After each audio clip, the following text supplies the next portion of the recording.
it's Lisa. I have another card in my series of Use It and Move It, and using some stamp sets that I've really had for a while and I want to move out. This stamp set is called Occasionally. It's from 2004, and that's before I started really using Stampin' Up! Stuff, so I think this is one that I bought on eBay. When I first started using Stampin' Up! Things, I went out and looked to see if there were some interesting stamp sets, and I bought this one, and I have used it a lot because it has all these really great images for all kinds of different occasions, and many of them you can combine together. So I'm going to do a card with a grid design. This is for a challenge, and what I'm going to do with my card is put some washi tape on it and then create a grid 2 boxes over and 3 down. So, and one segment of the grid I need to put a greeting, so I've picked the Let's Celebrate that I think will fit in the right size with these. So let's pick out 5 other stamps that would go with one theme, and I think we'll do birthdays. Even though it's a heart, we can make that work with birthdays. Flowers. Clock is good for birthdays, and we'll do the telephone. Okay. And a lot of times I stamp these in a neutral and then color in the images, but I think I'm going to stamp them in different colors this time, and I've picked out a few colors of Stampin' Up! Ink.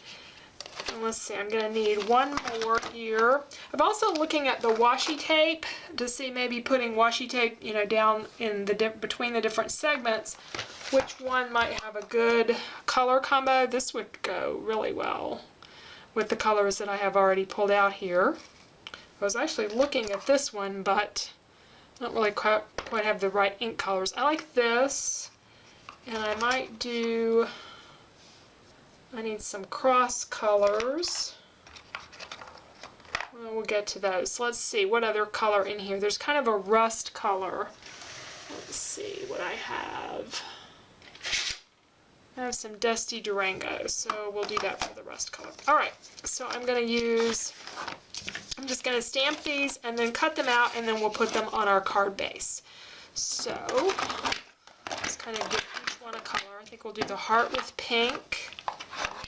And we'll do that, that, and that. Okay. And I'm going to do a couple of each so I can make at least 2 cards like this. I like to make a couple when I'm doing some for my stash.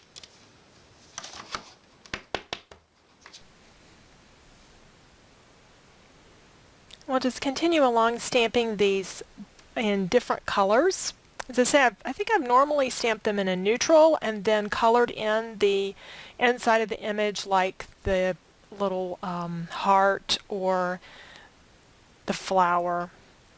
So this is a different look for me, or at least a different one than I remember.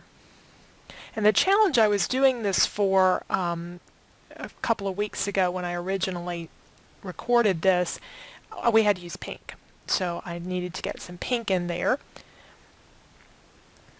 It's going to make a nice little spring card, and I'll just cut out enough for the first cards. You don't have to watch me cut everything.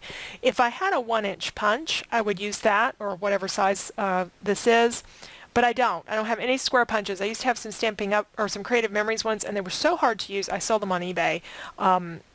But I've never replaced them. I just cut these manually, or I use my paper trimmer when I want to do squares. So I've got a project I want to do coming up that I'm probably going to need a punch for, because I've tried the paper trimmer and I just can't get specific enough cuts in when it gets really, really small sizes. Finding a couple of other washi tapes to go with that pretty chevron tape. I don't remember. I think that chevron tape is My Mind's Eye. I'm fairly sure it's My Mind's Eye. It's an older one. I am going to use markers to color in a few little elements in here, like the little hearts. That was another part of the challenge. So we had to use some hearts on our project. I had to have grid, you have to use pink, and have hearts.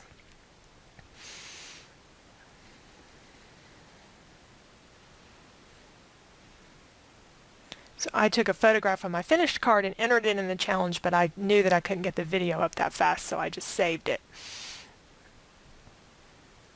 Now I've cut down a piece of cardstock, and I kind of guesstimated the size. And on this first one, I didn't really leave quite enough space, so when I made my second card, I cut the white piece a little bit larger. I could have just measured everything, but I just sort of eyeballed and guesstimated, and I really didn't get the size quite right. I didn't want to have it too big because then I'd have gaps. As it is, I've got some things laying over the washi tape. It's really what it amounts to, or the washi tape laying over the stamped pieces.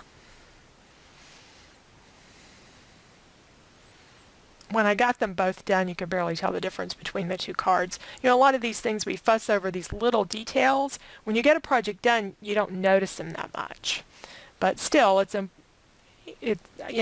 to you, how much fussing you do with your details, and I think we're all different in that respect as to how much tolerance we have for little things that might not be just perfect. But if it were perfect and it looked like it came from a machine, then it wouldn't be handmade. So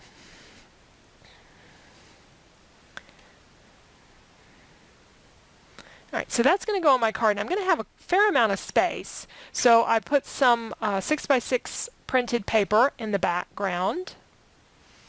It's an old 6x6 pad, and I do not recall which company it is. It's one I'd kind of broken down. But since I had plenty of room, I went ahead and edged this with a Stampin' Up! Punched edge, and then backed that punched part with some pink cardstock. So next we're going to make an envelope for our card, or we're going to line an envelope for our card. I'm just using a standard size card, A4 card that's 4 1/4 by 5 1/2. So I'm using a standard size envelope. I have cut some very thin designer paper, that kind of stuff that comes in a paper pad, 6 inches long and a little over 5 1/2 inches wide, just enough to fit inside the envelope. I rounded the corners, and I'm adding some adhesive up at the top only. That's all it really needs. And then I'll just fold the flap down. I stamped one of the images on the outside of the envelope too. And then I just need my good paper trimmers or scissors there to trim off any little bits depending on how your envelope is shaped, and then you get a pretty design. And once again, I have used this card set, this stamp set, and it's made a really pretty card. So I don't know if I'm going to be able to move it out of my workroom or not, because I do like it so much. But anyway, there's my card. Thank you so much for watching today.